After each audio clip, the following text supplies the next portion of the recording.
Hola, bonito lunes a todos. Gracias por dedicarnos estos minutos, escuchar un poco de arte. Hoy con un tema ancestral que lamentablemente sigue siendo muy actual, que está vinculado con las plagas, las epidemias, las pandemias, las pestes y el arte.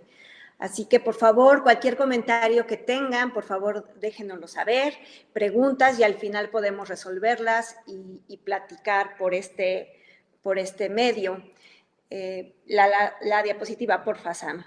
Quisiera iniciar un poco con la visión punitiva de la enfermedad y cómo se representa en el arte. Nos remontamos hacia una plaga bíblica. El cuadro no lo es. Se trata de una obra maestra de Nicolás Poussin, del barroco más clásico. Sin embargo, relata una historia que está en el Antiguo Testamento, en donde el pueblo filisteo es castigado con la ira de Dios a través de una epidemia por haberse robado el arca de la alianza de los israelitas, y no solo eso, sino ofrecérselo a su dios Dagón. Es así como a la mañana siguiente amanece la escultura de la deidad rota y sin extremidades, como se puede ver al interior de un templo de orden clásico, y que está junto este baúl que se conoce como el arca de la alianza, y cómo el pueblo huye despavoridamente e inútilmente porque su encuentro final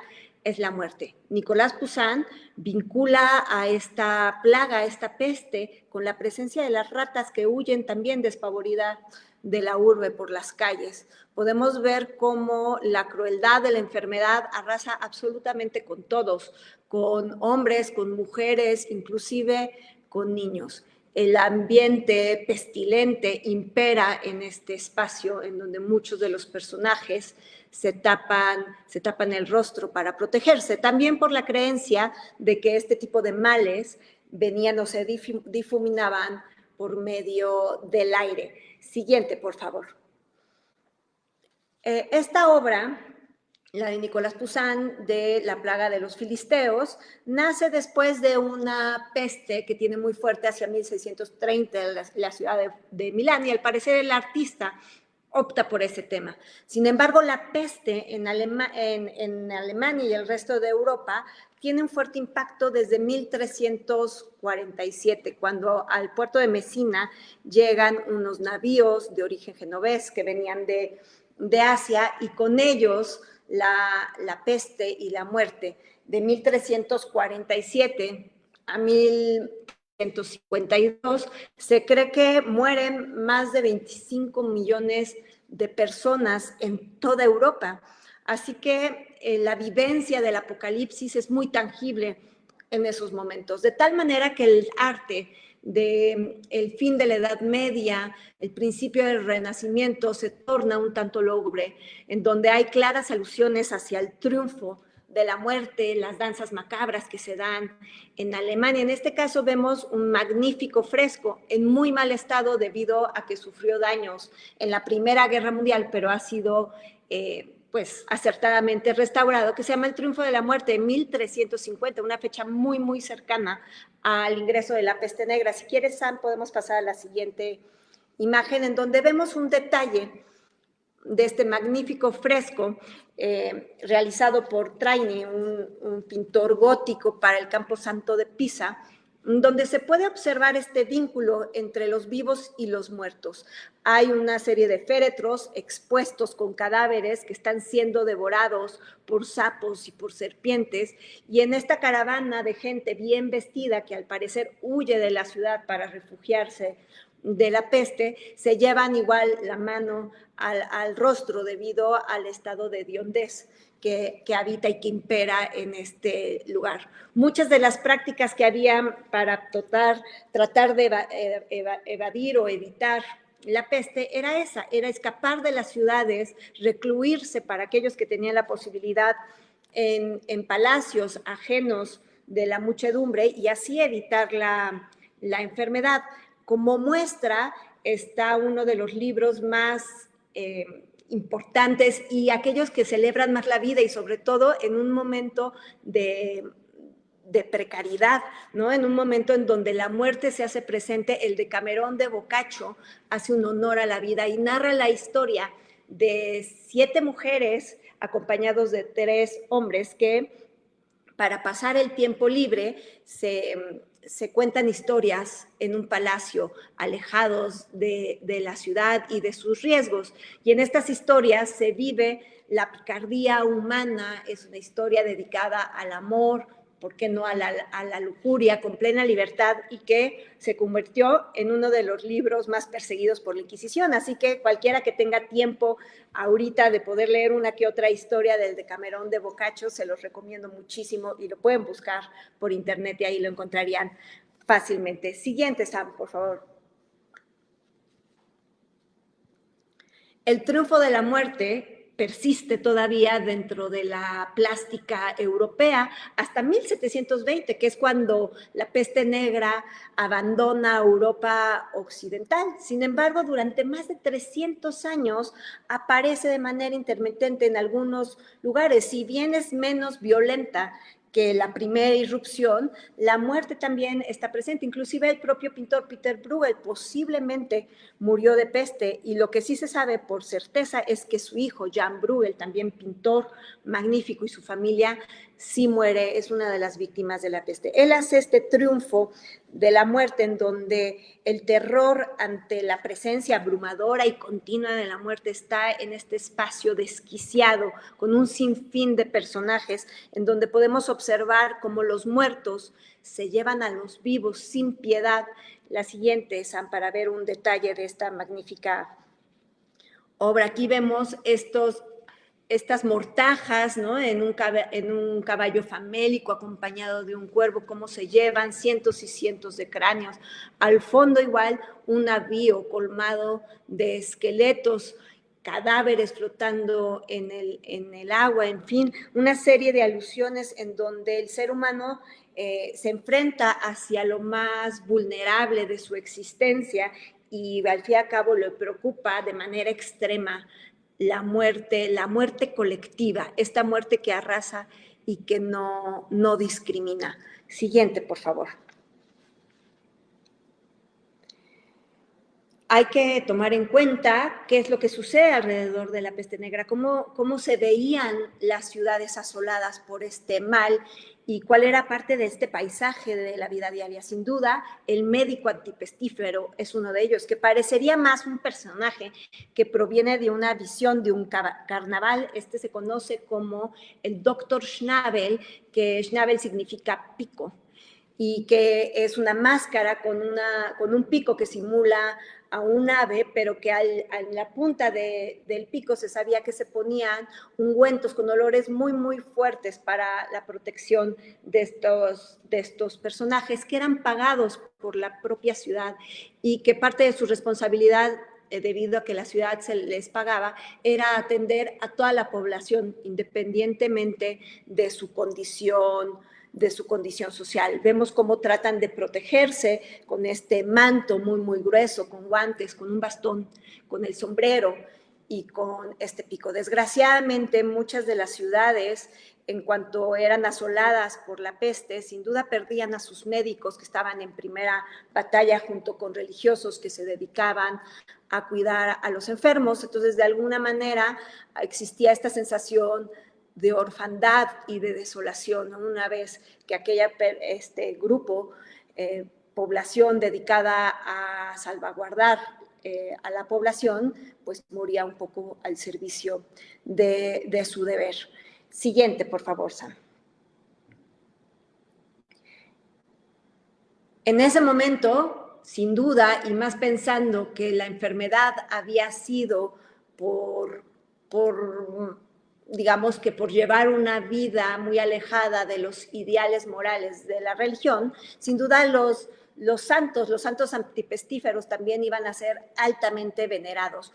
Uno de ellos es San Roque, que es un santo muy actual para la peste negra, ya que se cree que él vivió parte de esta pandemia, en donde viaja a Roma y se dedica a curar a los enfermos, a atenderlos, porque parte de las reacciones después de la peste negra era, por un lado, el abandonar por completo a aquellos pacientes que empezaban a manifestar sus síntomas. Otro aspecto altamente negativo es que debido al miedo y al temor y a la al poco conocimiento del origen de la enfermedad, se creyó que por un lado podía ser una carga punitiva, un castigo de Dios, pero también se encontró a ciertas comunidades minoritarias como las causantes. Una de ellas fue la comunidad judía, que creían que los cristianos creían que habían envenenado los pozos, y de ahí que empiezan a haber grandes persecuciones y masacres de esta población.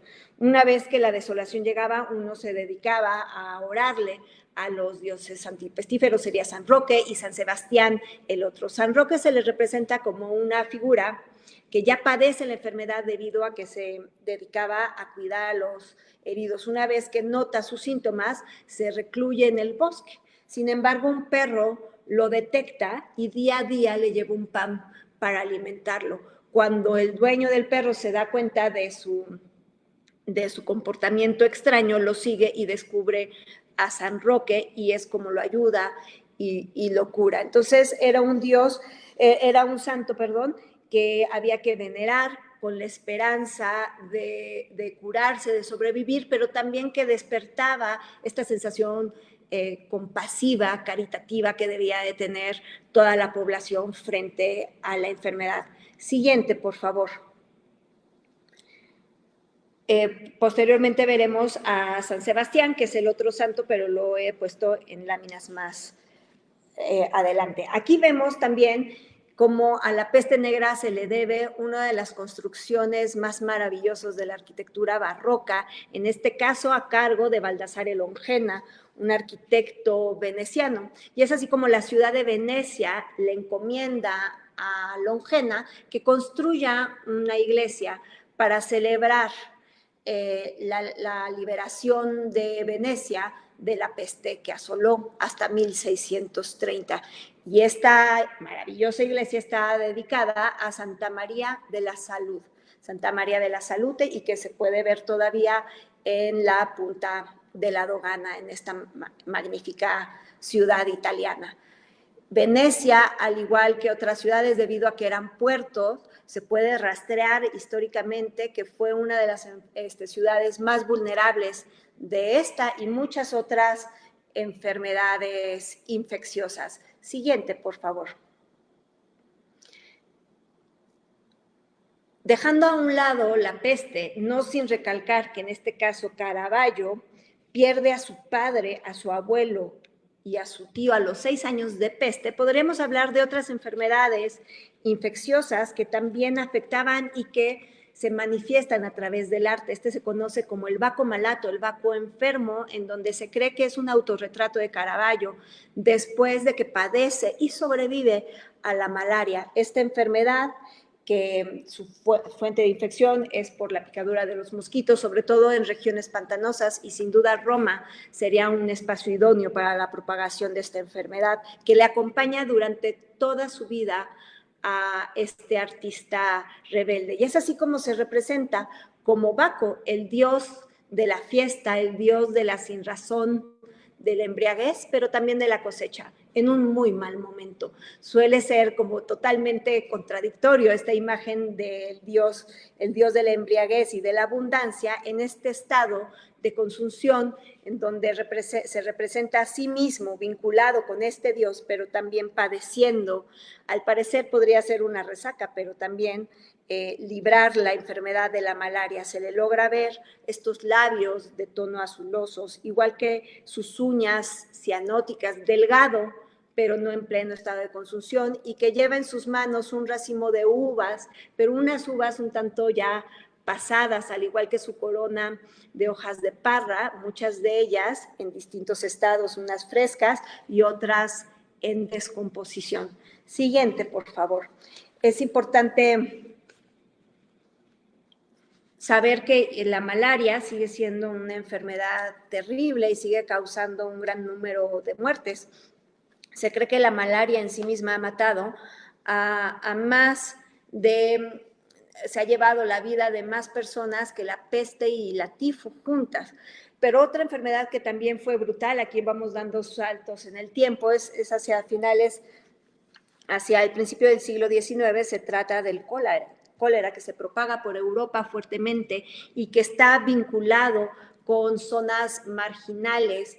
En este caso es una denuncia, el arte como denuncia también a través de la caricatura que se publica en una revista londinense, en donde denuncia el estado de poca salubridad en donde habitan la mayoría de las poblaciones, con túmulos de basura, en donde los niños juegan y donde son los primeros vulnerables hacia la muerte. Se observa en el otro detalle, también niños tirados en el piso, otros jugando en el piso junto a la basura y a la pestilencia, y al fondo un pequeño féretro que sale de una funeraria. Entonces es importante ver cómo hay distintas enfermedades según las épocas históricas y aquello que atañe. En este caso se trata de una denuncia, también lo hará Honoré Daumier desde París, que también era caricaturista, para marcar que tiene que ver con el estado de pobreza que vive mucha gente en las zonas urbanas.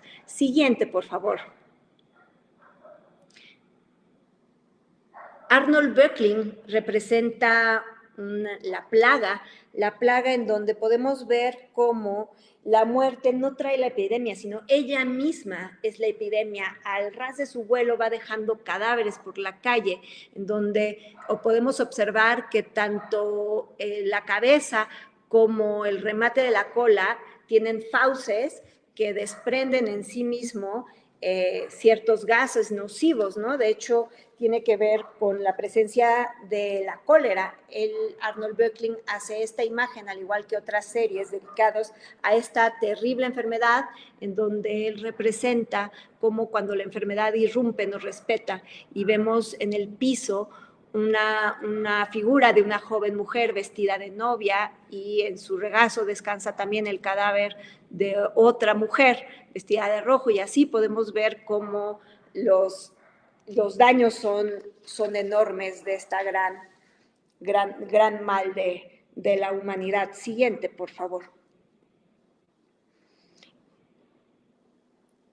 Otra enfermedad terrible se trata de la gripe española, que ataca hacia 1918, aparece y se va en 1920, poquito después de que termina la Gran Guerra Mundial, y posiblemente en consecuencia de esta, ¿no? Y del estado que está. Normalmente las pestes están vinculadas con situaciones de guerra, de desolación, de pobreza, de hambre, y es así como surge. Hay pocas imágenes artísticas relacionadas a la gripe española. Una de ellas será Edvard Munch, un autorretrato que hace después de sobrevivir, y que se lamenta también al igual la muerte de sus familiares por tuberculosis y por sífilis, que sería otro tema fascinante vinculado al arte. También tiene que ver la ausencia de representaciones plásticas, porque por un lado acaban de pasar por una terrible guerra, pero también está el advenimiento de la fotografía,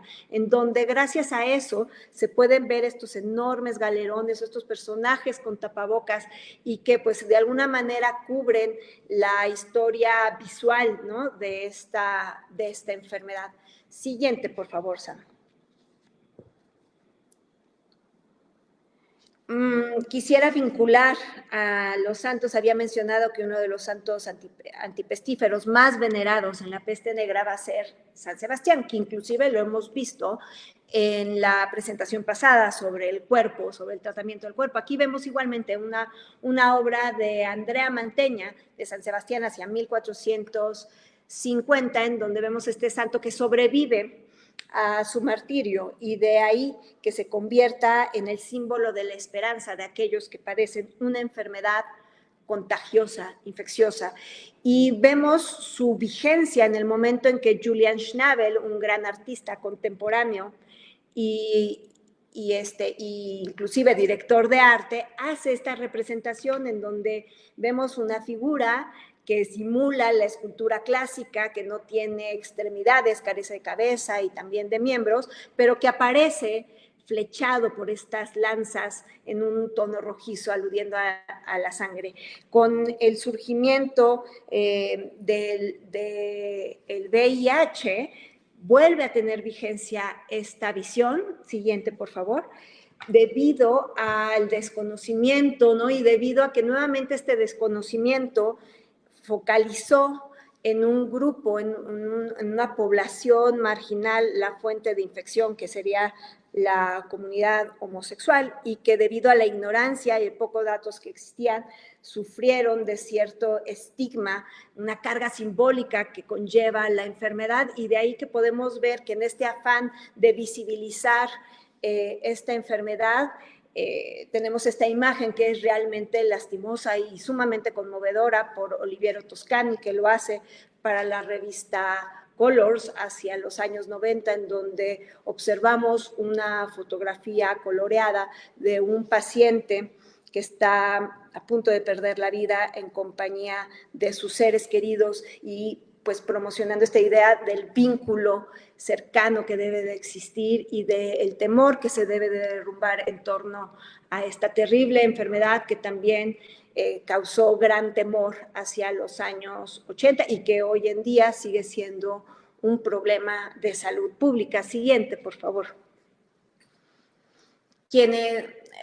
La siguiente imagen es también una imagen pues muy importante, debido a que Keith Haring, que es un artista contemporáneo, un artista pop, que hizo que la brecha entre el arte callejero y el mundo del arte se hiciera cada vez más corta.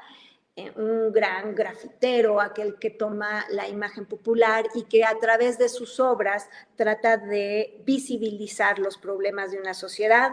En este caso, Keith Haring es también diagnosticado con VIH, y inicia una fuerte campaña para derribar la ignorancia, para fomentar el hecho de que la gente que padezca esa enfermedad se libere de los estigmas y lo visibilice y se trate. Desgraciadamente él pierde la vida en 1990-91 por complicaciones derivadas del SIDA, pero nos deja su obra y su denuncia, ¿no? Y el vínculo que existe entre el arte y la enfermedad para poderla liberar de estas cargas importantes que son a nivel social y que nada tienen que ver con las cuestiones biológicas. Es así como, al fin y al cabo, una vez liberados de esto, es una buena oportunidad para poder reflexionar en este momento ante la vulnerabilidad que estamos viviendo, cuáles son las estrategias que hemos de tomar. Muchas gracias. No sé si ahora podemos pasar algunas preguntas, algunos comentarios. Veo que hay bastantes. Ahorita quizá me los hagan saber o ahorita los busco. Creo que es el cuadro del Prado, efectivamente, que es de Bruegel, y que es interesante ver cómo la peste negra se convirtió en endémica, sobre todo en esta región, y podemos rastrear una gran cantidad de artistas que murieron a causa de la peste. Uno de ellos también es de Latour, que es francés, que vive en una zona de guerra, y debido a esta condición también son muy vulnerables a la peste, y representa santos antipestíferos, como en este caso San Sebastián. Muchas gracias.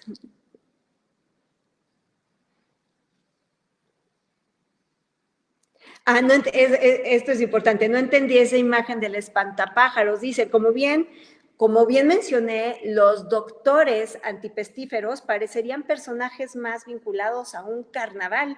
Se trata del disfraz para nosotros, pero es como una manera de protegerse de los doctores de la peste. Y es así como, con grandes telas muy, muy pesadas, con guantes, con bastón y con una máscara en forma de pájaro, atendían a los pacientes. Para poderlos auscultar, utilizaban el bastón para poder levantar las ropas del paciente y determinar si tenían las lesiones propias de la peste y se protegían con esta máscara como si fuese actualmente un tapabocas, en donde incluían plantas de muy fuerte olor, por un lado, para evitar la sensación, para evitar la hediondez, y también, pues aparentemente para protegerse del mal del aire, ¿no? Porque ellos creían que la enfermedad habitaba en el aire. Entonces es por eso que tiene esta apariencia que, como bien lo dice, parecería un espantapájaro, pero se trata de un médico de la peste negra, es la indumentaria que ellos utilizaron y que adaptaron en estos momentos de tragedia.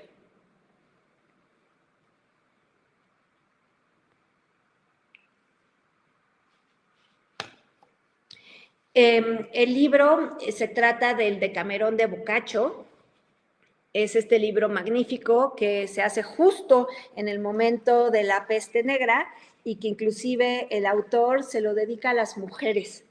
A las mujeres. Está un poco alejado, narra la historia de este grupo de personas que tienen las posibilidades de irse a las afueras de la ciudad y refugiarse, y que inclusive, pues para matar el tiempo, ¿no? Se cuentan historias, ¿no? Viven de manera sobria, evitan cualquier tipo de libertinaje, pero a la hora de narrar se liberan, ¿no? Y muestran una gran libertad, tanto que la Inquisición lo prohibió, ¿no? Entonces se llama El Decamerón de Boccaccio y lo puedes buscar en internet y seguro hay una versión en PDF y leer algunos cuentos que son muy ilustrativos. Este es muy interesante, qué bueno que lo menciona Adriano. Quisiera mencionar, Nueva España no está exento, sin duda, de las epidemias, inclusive la viruela irrumpe en 1521, varicela 1538, peste 1545, paperas 1550, ocasionando aparentemente entre el 80 y el 95% de las muertes de la población endémica. Sin embargo, hay muy pocos registros plásticos. También hay que recordar la terrible epidemia que surge en 1736, 37 al 39, que se llama la Matlaltzáhuatl, que asola principalmente a la Ciudad de México y sus alrededores, matando el 2/3 de la población. Ahí se cree que la devoción de la Virgen de Guadalupe surge, o sea, tiene un gran auge. Ya existía la narración, pero es cuando se convierte en una de las imágenes más adoradas debido a esta enfermedad terrible que asola este territorio. Gracias por la pregunta.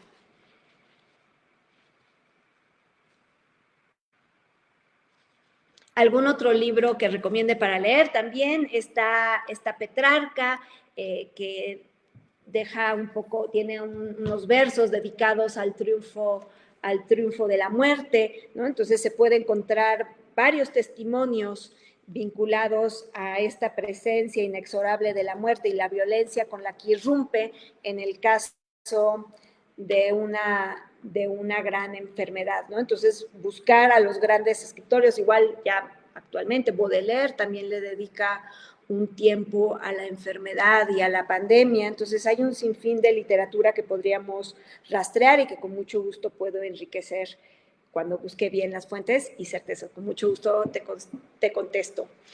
Sí.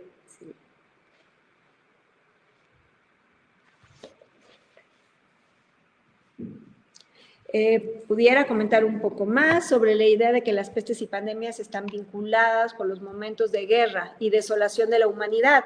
En el caso de las obras que hemos visto, como lo había mencionado, por ejemplo, en el caso del el Baco Malato de Caravaggio, él proviene de la zona de Lombardía, que es al norte de Italia, específicamente de Milán. Milán en ese entonces era gobernada por España, pero recibía constantes embates del ejército francés. De ahí que fuera tan vulnerable esta situación de guerra que se vivía y de ahí que prosperara la enfermedad debido a las malas condiciones de vida, ¿no? Entonces, si bien hemos observado cómo las enfermedades no distinguen condición, también se puede ver que afecta a una población con más fuerza que otra, ¿no? Entonces puede ser biológicamente, tanto a niños o ancianos, pero también tiene que ver con las condiciones de vida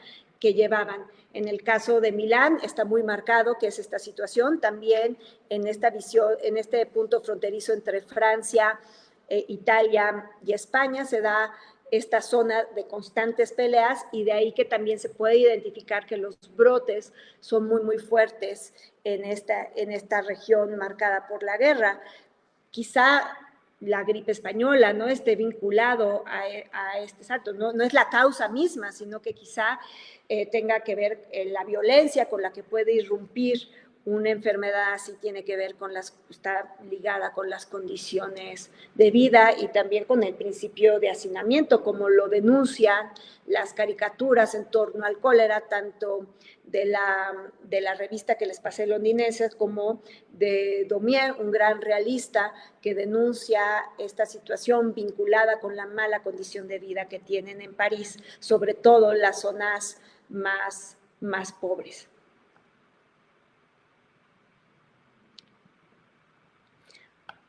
Aparte de San Roque, existe otro relacionado al tema. Sí, principalmente son San Roque y San Sebastián. Sin embargo, mencioné en un principio a San Roque, San Sebastián, que es el santo patrono de las enfermedades también infecciosas, pero también de los cazadores, debido a las flechas, son de los dos santos antipestíferos más importantes. También la imagen de la Virgen de María y de la Virgen de Guadalupe, en el caso del virreinato, tienen que ver con este énfasis de devoción, ya que la imagen mariana siempre está vinculada con el lado más dulce, noble y compasivo de la religiosidad.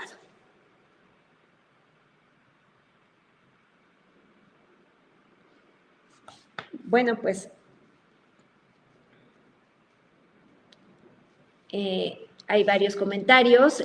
Para la siguiente sesión, gracias a la sugerencia de Yuritsi Bautista, vamos a ver un tema fascinante que se llaman las vanitas, que es un género pictórico que alude a lo efímero de la vida, dándole continuidad a esta ola. Ojalá que ustedes también, si tienen algún tema que querramos tratar, ¿no?, vinculados a la vida, a la sociedad y el arte, me encantaría leerlos y preparárselos para los siguientes lunes. Con esto me despido y les agradezco mucho su tiempo. Gracias.